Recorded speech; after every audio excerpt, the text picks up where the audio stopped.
In this video, we'll be showing you how we connect our Xbox Series S to the Wi-Fi. These instructions will also work for an Xbox Series X. First thing we're going to do is navigate to the settings. Upon opening the settings, we're met with a whole bunch of different menus from which we can modify our console. However, we are going to go into the general settings and select network settings. Then we'll click on Manage Wireless Networks. This is the first option that it prompts us with. And then also we'll click on this first option as well that says Set up Wireless Network.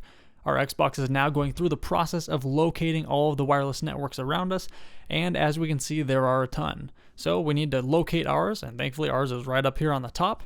We'll select it, enter our password, and then our Xbox is going through the process of connecting to that wireless network. Now it may take a few moments here. It took us roughly 45 seconds to a minute in order for our Xbox to get fully connected. But once it's connected, then we see that our Xbox is telling us it is all good. We are online. And now let's go ahead, we'll jump back to the home menu. And on the home menu, we can see that it does look like we are in fact online. And now we are all set. If you found this video helpful, it'd mean a lot if you could hit that like and subscribe. Thanks for watching.